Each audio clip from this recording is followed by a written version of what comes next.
قرآن کافی ہے. غامدی صاحب نے تو خیر قرآن کا بھی معاذ اللہ انکار ہی کر دیا. پہلی وحی کا انکار, حضرت خدیجہ کا انکار, ورقہ بن نوفل کا انکار کرتے کرتے منکرین حدیث. یاد رکھیے حقیقت میں منکر قرآن بھی ہوتا ہے, منکر حدیث منکر قرآن بن جاتا ہے. موقع ملا تو یہ بات بھی آپ کے سامنے رکھوں گا. حضرت ابو بکر براہ راست یہ کہتا ہے عربی سے سمجھا جائے گا قرآن پاک کو, لغت سے سمجھا جائے گا, بغیر حدیث کے, اللہ کی قسم بغیر سنت کے قرآن کو سمجھنے کا تصور ہی موجود نہیں ہے, دین کو سمجھنے کا تصور ہی موجود نہیں ہے, نہیں سمجھا جا سکتا. بتائیے نماز کس کیفیت کو کہتے ہیں, سجدہ کس کو کہتے ہیں؟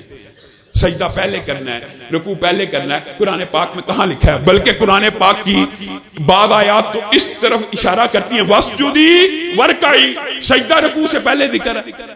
سجدے کا ذکر حضرت مریم کے باب میں رکوع سے پہلے ہے. وَاسْجُدِي وَارْكَعِي سجدہ پہلے آ رہا ہے. قرآن پاک کی بھی تشریح کون کرے گا؟ رسول اللہ صلی اللہ علیہ وسلم کریں گے. حضرت ابو بکر کے پاس آیت آئی, غور کریں, من یعمل سوءا یجزا بہ, رونا شروع ہو گیا. جو کوئی برائی کرے گا بدلہ پائے گا. روتے جا رہے ہیں, روتے جا رہے ہیں. یہ تو اللہ نے بڑی سخت آیت نازل کر دی. دنیا میں کون سا ایسا بندہ ہے جو کوئی چھوٹی موٹی برائی نہیں کرتا؟ اگر ہر برائی کا بدلہ ملنا ہی ملنا ہے تو ابو بکر تو مارا گیا. ابو بکر کو تو فلاں فلاں ذہن کے اندر ہر برائی کا بدلہ یعنی ہر برائی کا عذاب یہ کیسے ہو سکتا ہے؟ رسول اللہ کی بارگاہ میں پیش ہوئے, پریشان ہو گئے. رسول اللہ کی بارگاہ میں آئے, کہا ہے اللہ کے رسول یہ کیا آیت اللہ تعالیٰ نے نازل کر دی؟ رسول اللہ صلی اللہ علیہ وسلم مسکرانا شروع ہو گیا. کیا کہا ابو بکر, تو نے قرآن کو کیا سمجھا؟ کہا ایسے سمجھا. کہا الست تحزن الست تمرض, کیا تو بیمار نہیں ہوتا, کیا تجھے غم نہیں ہوتا؟ بندہ مومن کے تو اگر دل کے اندر بھی ہلکی سی چبھن ہو, پاؤں میں کانٹا بھی چبھے, اللہ تعالیٰ اس کے گناہ معاف کرتا رہتا ہے. ہر گناہ کا بدلہ جو تو سمجھ رہے ہے ایسی بات نہیں ہے. اللہ تعالیٰ تو بندہ مومن کے گناہ معاف کرتا ہے. جب اس کو غم آتا گناہ معاف, جب وہ مریض ہوتا گناہ معاف. کانٹا چبھا. بعض محدثین مفسرین نے لکھا 1 سیکنڈ کے 10ویں حصے کے اندر جب انسان اپنی جیب میں ہاتھ ڈالتا ہے اور کوئی چیز گم پاتا ہے, کوئی چیز گم پاتا ہے 1 سیکنڈ کے 10ویں حصے کے اندر, اس کے ذہن میں جب یہ بات آتی ہے نا, ہائے میرا موبائل کہاں گیا, حالانکہ دوسری جیب میں موجود ہے. یہ جو 1 سیکنڈ کے 10ویں حصے میں مومن کو تکلیف پہنچی, اس کے بدلے میں بھی اللہ گناہ معاف کر دیتا ہے. بتائیے حضرت ابو بکر براہ راست قرآن پاک کو سمجھ رہے ہیں. لغت, یہ غامدی کیا کہا جائے اس کو, لغت سے قرآن کو سمجھا جائے گا. کیا ابو بکر سے بہتر تیری لغت ہے؟ انکار حدیث کرنے والوں نے معاشرے کو کیا گندا فلسفہ دیا, پورے کے پورے دین کا انکار کر دیا. میرے بھائیوں, ابو بکر کے بعد کائنات کا سب سے بڑا فقیہ امتیوں میں اگر کوئی ہے تو حضرت عمر ہیں.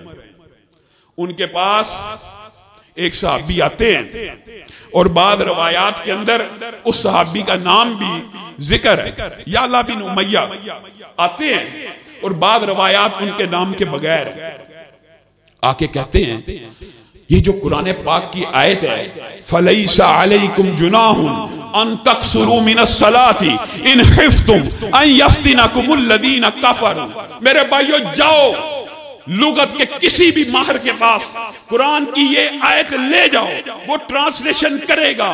کیا کرے گا؟ فَلَيْسَ عَلَيْكُمْ جُنَاحٌ أَن تَقْصُرُوا مِنَ الصَّلَاةِ إِنْ خِفْتُمْ أَن يَفْتِنَكُمُ الَّذِينَ كَفَرُوا. تمہارے پہ کوئی حرج نہیں, تم نمازوں کو قصر پڑھو جب تمہیں خطرہ ہو. کس کا؟ کافروں کے فتنے کا. بتائیے کسی عربی لغت دان سے اس آیت کی ٹرانسلیشن کروا لیجئے. قصر نماز کو اللہ نے قرآن پاک میں مقید کیا ان یفتنکم الذین کفروا کے ساتھ. یعلا بن امیہ آگے کہا ہے عمر اب تو ہماری ریاست پھیل گئی ہے, اب تو امن و امان قائم ہو چکا ہے, اب تو کفار کے حملے کا خطرہ نہیں رہا. یہ یاد کریں, یاد, اب تو کفار کے حملے کا خطرہ نہیں رہا, اب تو قصر نماز کی حاجت ختم ہو گئی. اٹھائیے قرآن پاک، اٹھائیے منکرین حدیث سے سوال کیجئے، یہ جو نماز قصر تم پڑھتے ہو کس آیت کے تحت پڑھتے ہو؟ وہ کہیں گے اسی آیت کے تحت پڑھتے ہیں۔ یہاں پہ تو شرط ہے کہ کافروں کے حملے کا خطرہ ہو تو پڑھنی ہے۔ بتاؤ لغت سے اگر قرآن کو سمجھنا ہے تو یہاں پہ تو شرط ہے۔ حضرت عمر کے پاس مقدمہ کون لے کے آ رہا ہے؟ ایک صحابی۔ کس کے پاس لے کے آ رہا ہے؟ ایک فقیہ امت کے پاس۔ اور فقیہ امت آگے سے کیا جواب دیتا ہے؟ سبحان اللہ، عجیبت مما عجیبتا۔ حضرت عمر کہتے ہیں جو مغالطہ تجھے اس آیت پہ لگا، عجیبت مما عجیبتا، وہی مغالطہ وہی تعجب مجھے بھی اس آیت پہ لگا تھا، کیونکہ رسول اللہ کے دور کے اندر ہی مدینہ کی ریاست مستحکم ہو گئی تھی۔ میں قرآن اٹھا کر رسول اللہ کی بارگاہ میں لے کے گیا تھا، اے اللہ کے رسول اس آیت میں نماز قصر کی اجازت کفار کے حملے کے ساتھ مشروط کر دی گئی ہے۔ تو رسول اللہ کی پیشانی پہ بل آ گیا۔ میرے بھائیو، محمد صلی اللہ علیہ وسلم، محمد فرق ہیں لوگوں کے درمیان کرنے والے۔ انہو لقول فصل، یا قرآن فیصلہ کن اتھارٹی ہے یا رسول اللہ فیصلہ کن اتھارٹی ہے۔ رسول اللہ نے کہا عمر اس قرآن کی تشریح وہ مانی جائے گی جو میں محمد صلی اللہ علیہ وسلم کریں گے، یہ اللہ کا صدقہ ہے جو میں محمد نے قبول کیا، امت کو بھی چاہیے اللہ کا یہ صدقہ قبول کر لے۔ بتائیے لغت دان قرآن پاک کو براہ راست سمجھنے کا دعویٰ کرتے ہیں۔ الذین آمنوا ولم یلبسوا ایمانہم بظلم اولئک لہم الامن وہم مہتدون۔ بتائیے یہ تو ایک صحابی آیا تھا قرآن پاک کی ایک آیت کو لے کر، یہاں پہ صحابہ کی ایک جماعت آ رہی ہے اور رسول اللہ کو کہہ رہی ہے الذین آمنوا ولم یلبسوا ایمانہم بظلم۔ اے اللہ کے رسول، اللہ نے یہ قرآن پاک میں کیسی آیت نازل کر دی کہ ایسا کون ہوگا جو اپنی جانوں کے ساتھ ظلم نہ کرتا ہو؟ اپنی جان کے ساتھ تو ہر بندہ ظلم کر لیتا ہے، اور اللہ کہہ رہا ہے کہ وہ لوگ جنہوں نے اپنے ایمانوں کے ساتھ ظلم نہیں کیا، خلط نہیں کیا، انہی کے لیے امن ہے، انہی کے لیے ہدایت ہے۔ تو کیا ہم سارے گمراہ ہو گئے؟ یہ سارے صحابہ مل کے جو عربی دانی کے بڑے دعوے کرتے ہیں منکرین حدیث، صحابہ براہ راست رسول اللہ صلی اللہ علیہ وسلم کی حدیث کے بغیر قرآن کو سمجھیں، غلطی کا امکان ہے، اور آئے ہیں رسول اللہ کی بارگاہ میں مقدمہ لے کے۔ یہ کیسے ہو سکتا ہے؟ رسول اللہ صلی اللہ علیہ وسلم مسکرانا شروع ہو گئے۔ کہاں یہاں پہ تم نے ظلم کا ترجمہ کیا لیا؟ یہاں پہ ظلم کا ترجمہ یہ نہیں ہے، یہاں پہ ظلم کا ترجمہ یہ ہے ان الشرک لظلم عظیم، کہ بے شک شرک بہت بڑا ظلم ہے۔ تم نے وہ آیت نہیں سنی؟ بتائیے سارے کے سارے صحابہ ایک آیت کی ٹرانسلیشن کچھ سمجھ رہے ہیں، رسول اللہ کچھ بیان کر رہے ہیں۔ حاتم بن عدی کا مشہور واقعہ آپ نے سنا ہوا، کلوا واشربوا، کب تک کھاؤ پیو رمضان میں؟ حتی یتبین لکم الخیط الابیض من الخیط الاسود۔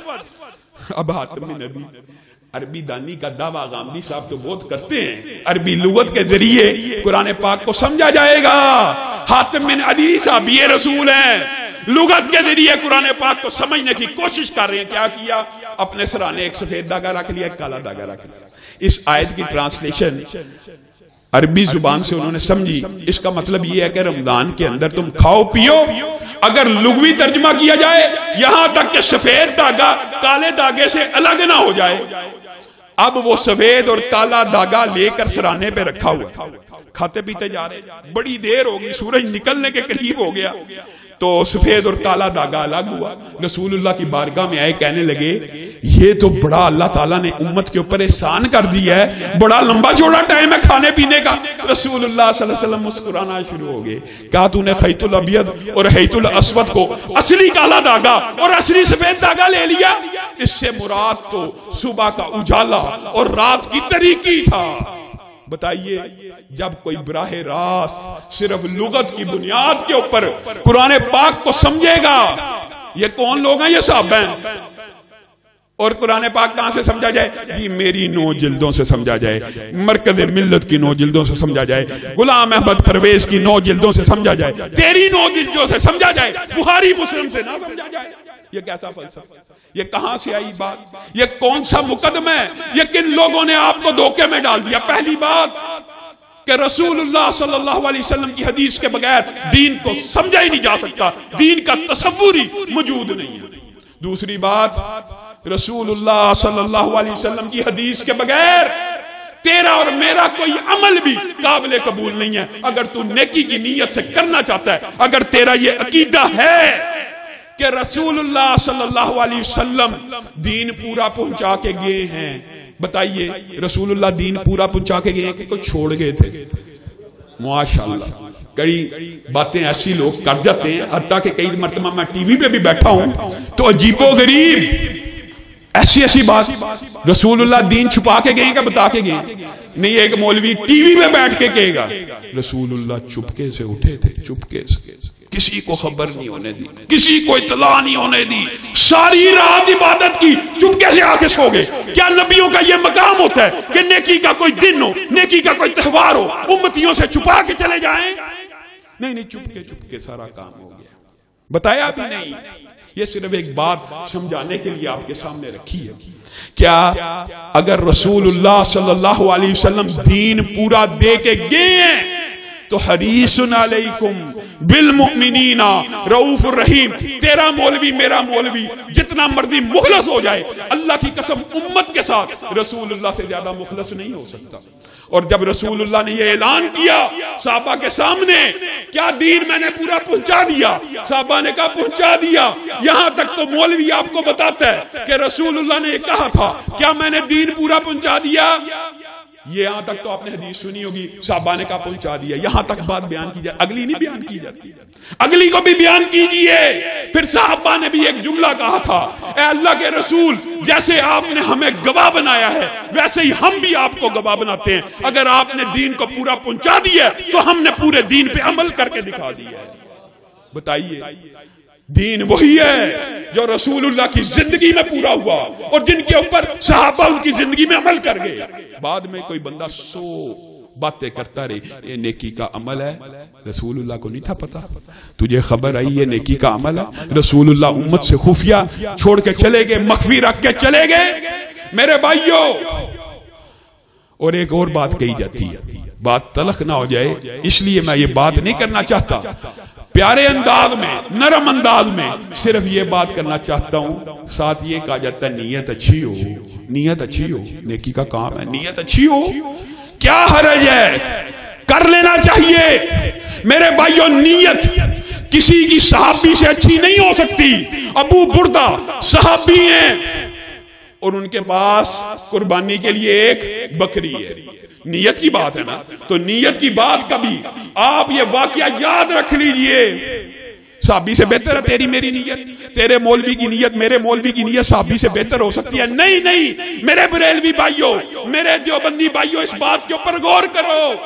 ابو بردہ نے نیکی کی نیت کے ساتھ، قربانی کا دن ہے، عید الاضحیٰ کا دن ہے، رسول اللہ کے پیچھے نماز پڑھنے جانے والے ہیں، تو دل میں یہ خیال آیا کہ قربانی عید کی نماز کے بعد تو سارے صحابی کر لیتے ہیں، پھر گوشت بھی پھیل جاتا ہے، میں ابو بردہ کی تو ایک چھوٹی سی بکری ہے، کیا کروں؟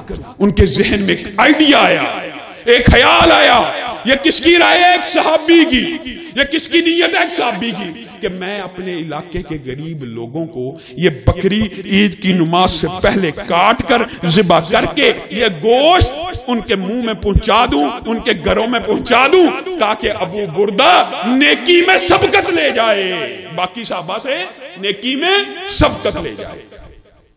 رسول اللہ صلی اللہ علیہ وسلم کے پیچھے عید کی نماز کو ادا کیا اور رسول اللہ کے پاس اپنا سارا ماجرا لے کے گئے، اے اللہ کے رسول، آج میں نے بڑا اچھا کام کیا۔ کیا کام کیا؟ عید کی نماز سے قبل بکری کو ذبح کیا، قربان کیا، اللہ کی بارگاہ میں قربانی دی، لوگوں کے گھروں میں گوشت پہنچایا۔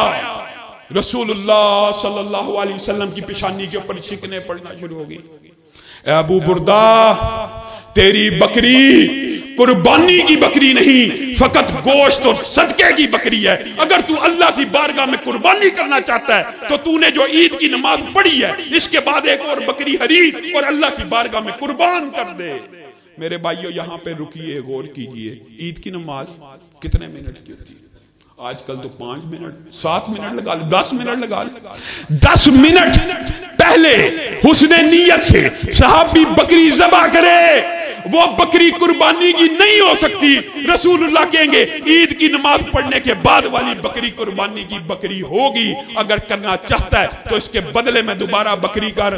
تیرا اور میرا مولوی دنیا جہان کی عبادتیں اپنی مرضی سے اپنی وقت کے مطابق رسول اللہ صلی اللہ علیہ وسلم کی اجازت کے بغیر کرتا چلا جائے، نہ تو سوال کرے گا، تو کہے گا بس نیت اچھی ہے، نیت تو بڑی اچھی ہے، نیت بڑی اچھی ہے۔ اتنی اچھی نیت کے ساتھ اگر ابو بردہ رسول اللہ صلی اللہ علیہ وسلم کے عمل کے مطابق بکری کو ذبح نہیں کرتے، اللہ تعالیٰ اس کو قربانی کے طور پہ قبول نہیں کرتا، تو تیری اور میری عبادت کو جس کے اوپر مہر نبوت نہ ہو قبول کر لی جائے گی؟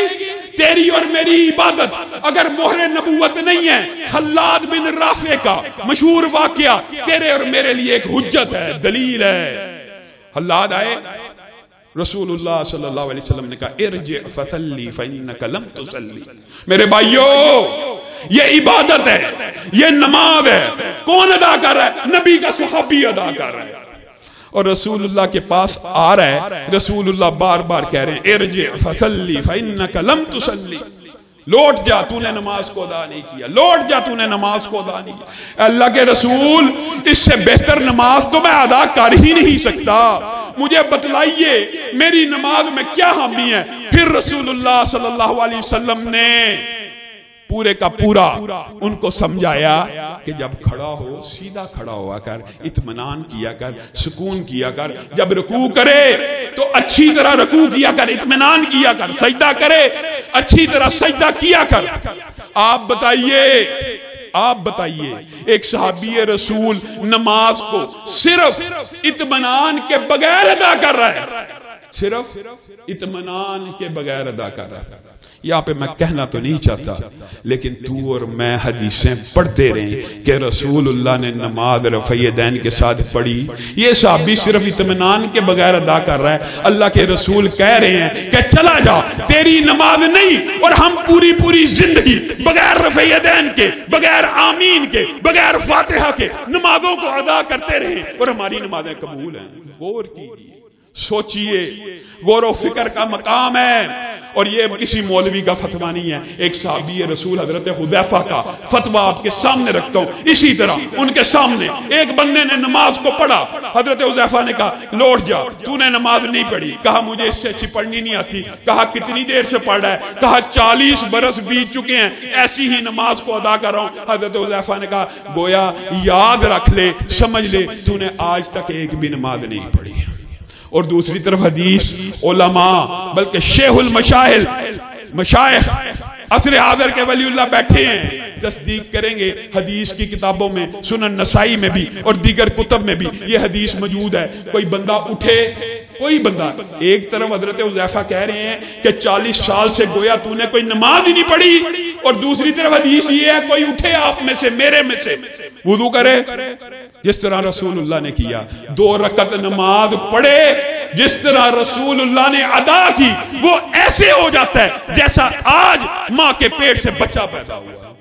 صرف 2 رکعتیں رسول اللہ کے مطابق پڑھنے کا اجر و ثواب ایسا ہے، اور اگر رسول اللہ کے مطابق عبادت نہیں ہے، عمل نہیں ہے، نماز نہیں ہے، تو 40 سال ٹکرے مارتا رہے۔ حضرت حذیفہ کہہ رہے ہیں تو نے ایک بھی نماز نہیں پڑھی، مولوی نہیں کہہ رہا، اپنا فتویٰ کوئی۔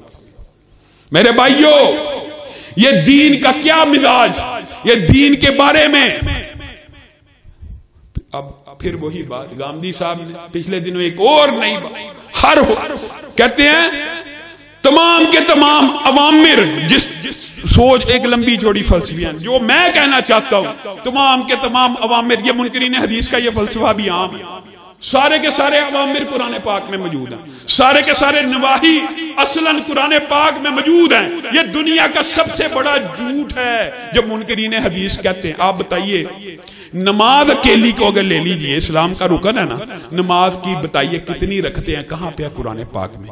نماز کس کیفیت کا نام ہے، کہاں پہ ہے؟ کتنی نمازیں ہیں دن میں، کہاں پہ ہے؟ زکوٰۃ اسلام کا رکن ہے کتنے فیصد ہے پیسے پہ، کتنے فیصد ہے جانور پہ، کتنے فیصد ہے سونے پہ، کتنے فیصد ہے چاندی پہ، کہاں پہ ہے؟ قرآن پاک میں نہیں ملے گا۔ عمرہ و حج جو رکن ہے حج، اس کی تفصیلات کہاں سے ملیں گی؟ ہر چیز حدیث سے مل جائے گی۔ گامدی صاحب نے اور منکری حدیث، ہر منکر حدیث ہے کہ اچھا یہ بھی بات آپ کو میں بتاتا چلوں، 36 سے زائد گروہ ہیں، ہر منکرین حدیث گروہ کا اپنا ہی اصول و ضابطہ ہے، اپنا ہی جی۔ تمام کے تمام اوامر قرآن میں، اوامر کا مطلب ہوتا ہے حکم، اور تمام کے تمام نواہی قرآن میں، نواہی کا مطلب ہوتا ہے جن باتوں سے منع کیا گیا۔ میں آپ کے سامنے منکرین حدیث سے ایک سوال کرنا چاہتا ہوں، سجدہ کس کیفیت کا نام ہے؟ وہ کہیں گے، وہ بھی کہیں گے سجدہ چونکہ تواتر سے یہاں سے وہاں سے کر کرا کے باتیں گھڑ کے اسی کیفیت کا نام ہے جو آج کل مسلمان کرتے ہیں، حالانکہ حدیث واضح ہے۔ امرتو یہ لفظ تو آپ یاد کر سکتے ہیں، مجھے حکم دیا گیا، رسول اللہ کہہ رہے ہیں امرتو ان اسجد علی 7 اعظم، میں محمد صلی اللہ علیہ وسلم کو حکم دیا گیا کہ میں 7 ہڈیوں پہ سجدہ کروں۔ بتائیے رسول اللہ صلی اللہ علیہ وسلم کو دنیا کی کون سی مخلوق حکم دے سکتی ہے؟ کسی صحابی نے حکم دیا؟ کسی صحابی نے حکم دیا رسول اللہ کو کہ اللہ نے حکم دیا ہے امرتو ان اسجد علی 7 اعظم؟ بتائیے اللہ کے علاوہ رسول اللہ کو کوئی حکم دینے والا ہے؟ نہیں ہے۔ فرشتے صرف ذریعہ ہو سکتے ہیں، فرشتے بھی رسول اللہ کو حکم نہیں دے سکتے۔ کائنات کی کوئی مخلوق رسول اللہ کو حکم نہیں دے سکتی۔ یہ حکم کس نے دیا ہے؟ اللہ نے۔ کیا حکم دیا؟ سجدہ امرتو ان اسجد علی 7 اعظم، میں محمد صلی اللہ علیہ وسلم کو حکم دیا گیا ہے کہ میں 7 ہڈیوں پہ سجدہ کروں، جیسے مسلمان کرتے ہیں 2 پاؤں 2 یہ 2 ہاتھوں کی اور یہ مسلمان کرتے ہیں، اسی کو سجدہ کہتے ہیں۔ اب میں منکرین حدیث سے پوچھتا ہوں کہ آپ کا، میرا، یہاں بیٹھے ہوئے مجمع کا، سب کا اس بات پہ اتفاق ہو گیا یہ حکم اللہ نے دیا ہے۔ اٹھائیے پورا قرآن، یہ قرآن پاک کی کس صورت میں موجود ہے؟ بتائیے کس صورت میں موجود ہے؟ یہاں تو بات ہوگی اوامر کی، اور ایک بات نواہی کی بھی سن لیجئے، نہیتو ان اقرأ القرآن راکعا او ساجدا، میں محمد صلی اللہ علیہ وسلم منع کیا گیا ہوں، روک دیا گیا ہوں کہ میں رکوع اور سجدے میں قرآن پاک کی تلاوت کروں۔ اب بتائیے اللہ کے علاوہ کوئی رسول اللہ کو روک سکتا ہے؟ اگر یہ اللہ نے روکا ہے تو قرآن پاک کی یہ کون سی صورت میں موجود ہے یہ جو نواہی کا ہوگا؟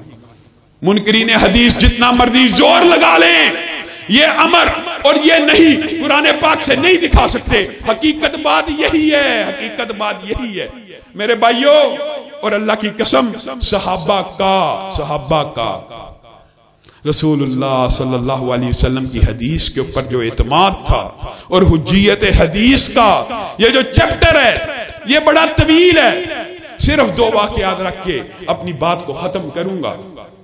عثمان بن طلحہ، آپ نے نام سنا ہے؟ عثمان بن طلحہ کون ہے؟ کعبہ کے کلید بردار۔ رسول اللہ صلی اللہ علیہ وسلم فتح مکہ کے موقع پہ آئے، اور یہ ایک لمبا چوڑا واقعہ مختصر کر کے آپ کو بتاتا ہوں۔ رسول اللہ صلی اللہ علیہ وسلم نے کہا عثمان بن طلحہ کے گھر سے ذرا چابیاں لے آؤ۔ جناب بلال کو بھیجا، بلال کچھ تحیر ہو گئی، حضرت عمر کو کہا جاؤ پیچھے جاؤ۔ حضرت عمر نے، جو والدہ تھی عثمان بن طلحہ کی، ابھی انہوں نے اسلام کو قبول نہیں تھا کیا، وہ کہنے لگی بلال آئے ان کو چابیاں نہ دینا، ان کو خانہ کعبہ کی چابیاں نہ دینا۔ حضرت عمر آئے، ذرا جوش اور جلال سے بولے کہاں رہ گیا بلال، کہاں ہے عثمان، کہاں ہیں چابیاں؟ حضرت امیر عمر کی جوش اور جذبے والی آواز اتنی بارو بواد ان کی ماں نے سنی، کہا دے دو اس کو چابیاں دے دو۔ چابیاں لے کے آگے رسول اللہ صلی اللہ علیہ وسلم خانہ کعبہ کے اندر گئے، آپ نے ساری حدیثیں سنی ہوئی، عبادت کر کے باہر نکلے، کہا کہاں ہے عثمان بن طلحہ؟ کہا وہ تو روتا ہوا گھر چلا گیا ہے، کہا اس کو دوبارہ بلایا جائے۔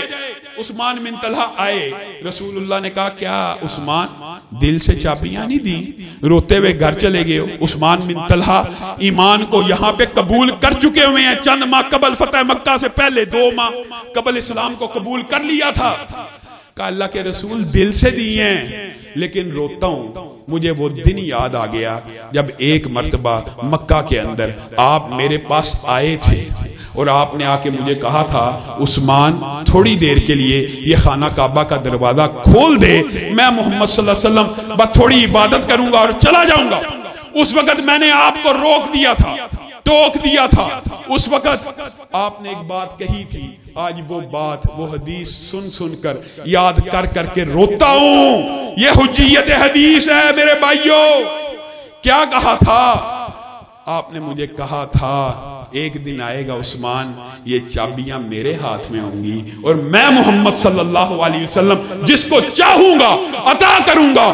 اس وقت میں کافر تھا اور میرے دل میں یہ خیال تھا جس کو میں خانہ کعبہ کے اندر داخل نہیں ہونے دے رہا, کہہ رہا کہ میرے ہاتھ میں چابیاں ہوں گی اور میں جس کو چاہوں گا دوں گا. اب ایمان کو قبول کر چکا ہوں. اب آپ کی حدیث کا ادراک ہوا اور روتا ہوں کہ کاش اس وقت ہی چابیاں دے دی ہوتی. کہا عثمان رک جا, خذھا خالدتن تالدتن لا ينزعها منك الا کافر.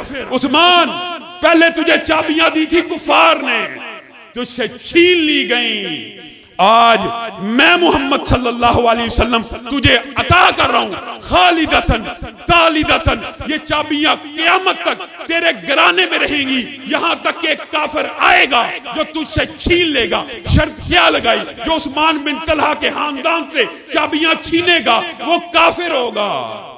میرے بھائیوں 1400 برس بیت چکے. انٹرنیٹ کا دور ہے, گوگل کا دور ہے, اٹھائیے نیٹ, سرچ کیجئے 1400 برس میں حجاز کی حکومتیں کتنی بدلی, خلافتیں کتنی بدلی, شرافتیں کتنی بدلی. کبھی مکہ کا حاکم کوئی اور بنا, کبھی کوئی اور بنا, کبھی کوئی اور بنا. 1400 برس بیت گئے. حجیت حدیث کی اس سے بڑی کیا دلیل ہو سکتی ہے؟ خذھا خالدتن تالدتن. عمارتیں بھی تبدیل ہوئی, حکومتیں بھی تبدیل ہوئی, لیکن کسی حاکم کو یہ جرت نہ ہو سکی عثمان بن طلحہ کے خاندان سے چابی کو واپس لے لے.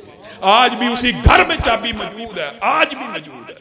1400 برس بیت چکے. یہ ہے حجیت حدیث, یہ رسول اللہ کی حدیث کا ایجاد ہے, معجزہ ہے. آپ نے رسول اللہ کی بات کو کیا سمجھا, میں نے کیا سمجھا؟ یہ جی بعد میں لکھی گئی تھی یہ جی اللہ دین. اور میرے بھائیوں ایک آیت, وقت تیزی سے گزرتا جا رہا ہے, میں اپنی بات کو سمیٹتا ہوں. رسول اللہ صلی اللہ علیہ وسلم کے بارے میں اللہ نے کیا کہا قرآن میں؟ لَقَدْ كَانَ لَكُمْ فِي رَسُولِ اللَّهِ أُسْوَةٌ. تمہارے لیے رسول اللہ کی زندگی بہترین نمونہ. جو رسول اللہ تمہیں دیں پکڑ لو, جس سے روکے رک جاؤ. رسول اللہ کی اطاعت اللہ کی اطاعت. جو رسول اللہ سے محبت کرتا ہے وہ ان کی اطاعت کرے, اللہ بھی اس سے محبت کرے گا, وغیرہ وغیرہ. قرآن پاک میں 700 سے زائد مقامات ہیں, 700, جن میں بالواسطہ یا بلا واسطہ رسول اللہ کی اتباع کا, اطاعت کا حکم دیا. اور یہ جو آیت آپ کے سامنے پڑھی وہ کیا ہے؟ رسول اللہ کی پوری زندگی تمہارے لیے نمونہ. رسول اللہ کی پوری زندگی نمونے کا مطلب کیا ہوتا ہے؟ صبح بھی نمونہ ہے, رات بھی نمونہ ہے, شام بھی نمونہ ہے, دن بھی نمونہ ہے. اٹھنا بیٹھنا لیٹنا, تقریر نشست برخاست, ہر چیز نمونہ ہے. اور منکر حدیث کہتا ہے ماشاءاللہ نمونہ ہی مفہوم نہیں. اللہ ایک عام فہم مثال آپ کے سامنے رکھتا ہوں. عام فہم, آپ کسی دردی کو ایک سوٹ دیں سلنے کے لیے اور اس کو کہیں یہ نمونے کے مطابق سی دے, وہ کہ ٹھیک ہے نمونے کے مطابق سی دیتا ہوں. پھر کال کریں, پھر کال کریں, پھر کال کریں, صرف 10 یا 12 مرتبہ اس کو کال کریں. آزما لیجئے کسی بھی چیز کے لیے. اللہ کی مثال نہیں دے رہا لیکن سمجھانا مقصود ہے. کسی بھی چیز کے لیے, کسی موچی کو, کسی دردی کو, کسی کو بھی 10 مرتبہ کال کیجئے. 11ویں مرتبہ کیا کہے گا؟ اور یار تو نمونہ تو دیتا نہیں, سیمپل کا سوٹ دیتا نہیں, اور کہتا جاتا ہے کہ سیمپل کے مطابق سی دے, سیمپل کے مطابق سی دے. اور معاذ اللہ, اللہ رب العزت نے رسول اللہ کی زندگی کو محفوظ کیا نہیں, تجھ سے اور مجھ سے 700 مقامات پہ کہہ رہا ہے کہ اس کے مطابق زندگی گزارو. کیسے گزاری جائے؟ اگر نمونہ ہی محفوظ نہیں، اگر نمونہ سیف نہیں ہے، یہ منکرین حدیث نے تمہارے ذہن کے اندر ایسا اشکال اور وسوسہ ڈال دیا جی رسول اللہ صلی اللہ علیہ وسلم نے منع کیا تھا حدیثیں لکھنے سے، یہ مغالطہ اللہ کی قسم جھوٹا ہے۔ عبداللہ بن عمر بن العاص نے رسول اللہ صلی اللہ علیہ وسلم سے یہ سوال کیا تھا کہ میرے پاس لوگ آئے ہیں اور انہوں نے آ کے کہا ہے رسول اللہ بشر، رسول اللہ بشر ہے، یتکلم فی السخط یتکلم فی الغضب والرضا، رسول اللہ بشر ہیں، کبھی خوشی میں بولتے ہیں کبھی غصے میں بولتے ہیں، تو ہر بات لکھ دیتا ہے۔ رسول اللہ صلی اللہ علیہ وسلم نے کیا جواب دیا؟ اکتب فوالذی نفسی بیدی ما یخرج منہ الا حق، میں محمد صلی اللہ علیہ وسلم کی زبان سے حق کے علاوہ کچھ نہیں نکلتا، لکھا کر۔ یہاں منکرین حدیث نے آپ کو اور مجھے وسوسہ اور مغالطہ ڈالا ہوا ہے۔ آخر میں ایک بات کر کے میں اپنی بات کو ختم کروں گا۔ میرے بھائیو، اس بات کا ابلاغ بھی آپ نے کرنا ہے کہ نہ کٹ مروں جب تک میں خواجہ یثرب کی عزت پر خدا شاہد ہے کامل میرا ایمان ہو نہیں سکتا۔ میرے بھائیوں، مکرون نے فرانس میں بیٹھ کے گستاخانہ حقوں کی پشتبانی کی، میں اور آپ کیا کر سکتے ہیں؟ حقیقت میں شرعی سزا گستاخانہ حقیں بنانے والوں کی جو شرعی سزا ہے وہ کیا ہے؟ ان کے ہاتھوں کو بھی کاٹا جائے، ان کی گردن کو بھی ان کے تن سے جدا کیا جائے۔ لیکن میں اور آپ بے بس ہیں، مجبور ہیں۔ میں نے اور آپ نے کیا کرنا ہے؟ میں نے اور آپ نے فرانسیسی مصنوعات کا بائیکاٹ کرنا ہے۔ یہ مسلمانوں نے تحریک چلائی ہے۔ میرے بھائیو، رسول اللہ کی ذات اور ان کی نموس اور ان کی عزت کے بارے میں 20 دلائل ہیں، لیکن آپ اللہ کا ایک انداز صرف ملاحظہ کر لیجئے۔ ولید بن مغیرہ نے ایک لفظ رسول اللہ کو کہا، اللہ نے 10 جواب دیے، اور آخر میں یہ بھی کہہ دیا اتلم بعد ذالک زنیم، رسول اللہ کی گستاخی کرنے والا دراصل حرامی ہوتا ہے، یہ اللہ نے کہہ دیا۔ اور آپ اٹھائیے فرانس کا ڈیٹا، 60% پورے یورپ میں سب سے زیادہ بن شادیوں کے جہاں پہ بچے پیدا ہوتے ہیں وہ فرانس ہے، اور مسلمانوں نے بائیکاٹ کیا۔ اور میرے بھائیوں، یہ جو لبرلزم اور سیکولرزم کا فلسفہ، ان باتوں میں نہیں آنا۔ یہ جی کیا فرق پڑ جائے گا، کیا ہو جائے گا، فرانس کی معیشت بڑی مضبوط ہے، فرانس بڑا سٹرونگ ہے، یہ بائیکاٹ کرنے سے کیا فرق پڑے گا؟ پہلی بات، مومن کا مطمع نظر نتیجہ کبھی ہوتا ہی نہیں ہے۔ مومن نتائج کے اوپر نظر نہیں رکھتا، مومن اس بات کے اوپر نظر رکھتا ہے کہ میرا رب میرے سے راضی ہے یا نہیں، محمد مصطفیٰ کل قیامت کے دن ہمارے سے راضی ہوں گے یا نہیں، یہ بندہ مومن کی مطمع نظر ہوتی ہے۔ یہ جی کیا فرق پڑے گا؟ اور اللہ کی قسم ابن تیمیہ کی بات یاد آ گئی۔ ابن تیمیہ نے کہہ دیا تھا جو قلعے کئی مہینے ہم سے فتح نہیں تھے ہوتے، جو قلعے کئی مہینے ہم سے فتح نہیں تھے ہو رہے ہوتے، پھر ایک عیسائی بدبخت اٹھتا تھا، رسول اللہ کی شان میں گستاخی کرتا تھا، ہمارے کلیجوں کو تو چوٹ لگتی تھی، لیکن ساتھ ہی یہ سمجھ بھی آ جاتی تھی کہ اب معجزے رونما ہونے والے ہیں، اللہ کی مدد آنے والی ہے۔ جو 2 ماہ قلعے فتح نہیں تھے ہوتے وہ اسی رات فتح ہو جاتے تھے۔ اس فرانس کے بدبخت نے اگر یہ ہردہ سرائی کی ہے تو میرے بھائیو یہ نہ سوچنا کہ تم ٹوٹل کے پمپ سے پٹرول اگر نہیں ڈلواؤ گے جیسے لبرل اور سیکولر لوگ کہہ رہے ہیں کوئی فرق نہیں پڑے گا، یہ نہیں سوچنا۔ اللہ کی قسم عہد کرو، ارادہ کرو، آج کے بعد کوئی فرانسیسی پروڈکٹ میں اپنے نہ گھر میں لے کے آؤں گا، نہ گاڑی میں ٹوٹل کا پٹرول ڈلواؤں گا۔ اللہ کی قسم اگر تم نے یہ ارادہ کر لیا تو ابن تیمیہ کے قول کے مطابق معجزے رونما ہونے کو ہیں۔ ہاتھ اٹھا کر وعدہ کرو، آج کے بعد کسی فرانسیسی مصنوعات کو نہ اپنے گھر میں لاؤ گے، نہ ٹوٹل کا پمپ ڈلواؤ گے۔ اور حکمرانوں سے بھی ایک مطالبہ کہ اللہ کے لیے کوئی رسول اللہ کی خاطر بڑی باتیں کرتے ہیں یہ حکمران، سب سے زیادہ ہمیں اللہ کے رسول سے محبت ہے، ہمیں اللہ کے رسول سے محبت ہے۔ میرے بھائیوں، اللہ کی قسم کھا کے کہتا ہوں، آئی جی ہوگا وہ بھی یہی کہے گا، چیف جسٹس ہوگا وہ بھی یہی کہے گا، وزیر اعلیٰ ہوگا وہ بھی یہی کہے گا، وزیر اعظم ہوگا وہ بھی یہی کہے گا، رسول اللہ سے سب سے زیادہ محبت ہے۔ اچھا تو رسول اللہ کا نظام لے، نہیں نظام ذرا یورپ کا، انگریز کا، گورے کا، رسول اللہ سے بڑی محبت ہے تو رسول اللہ کی معیشت لے آؤ. او نہیں, سود کو نہ چھوڑنا. اور مولویوں کو کیا پتا, اور یہ ممبر و محراب کے وارثین کو کیا پتا, سود چھوڑ دیا معیشت کیسی چلے گی. اور بینکنگ سسٹم کے بغیر انہوں نے کوئی متبادل سسٹم نہیں دیا. یہ آپ اور میں اللہ کی قسم اس بات کے ذمہ دار ہیں. ہم نے رسول اللہ صلی اللہ علیہ وسلم کو صرف مسجد کا امام مانا, ریاست کا امام نہیں مانا. ہم نے مسجد کا امام مانا, سیاست کا امام نہیں مانا. ہم نے مسجد کا امام مانا, کاروبار اور معاملات کا ماننا ہی نہیں, بازار کا ماننا ہی نہیں. ووٹ کس کو ڈالنا ہے؟ ووٹ میں نے اپنے علاقے کے چور کو, جگیردار کو, لٹیرے کو, وڈیرے کو ڈالنا. میرے بھائیو, یہ منافقانہ طرز عمل ہے. اللہ کی قسم جب تک اسلام غالب رہا, اس کی ایک سب سے بڑی وجہ یہ ہے کہ مسلح کا امام ریاست کا امام رہا, اور اسلام غالب آ جائے گا. یہ بات یاد رکھیے. یہ بات کر کے اپنی بات کو ختم کرتا ہوں. اللہ کی قسم اسلام غالب آنے کے لیے ہے. هو الذی ارسل رسولہ بالہدی ودین الحق لیظہرہ. اسلام کو اللہ نے غالب کرنے.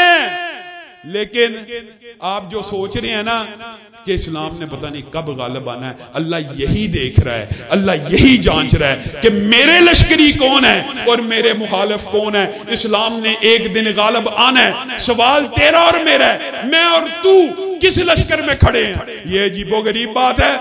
ممبر اور محراب کے اوپر یہ جی سیاسی باتیں ہوتی ہیں, یہ جی مسجد میں سیاست ہوتی ہے. اور سیاست کس نے کرنی ہے؟ جی چوروں نے کرنی ہے, لٹیروں نے کرنی ہے. یہ تم نے فلسفہ بنایا ہوا ہے, یہ تمہارا منافقانہ طرز عمل ہے. اسی طرح کا طرز عمل ہمارے حکمرانوں کا ہے. خدا کرے کہ میری عرض پاک پہ اترے وہ فصل گل کہ جسے اندیشہ زوال نہ ہو. وآخر دعوانا ان الحمدللہ رب العالمین.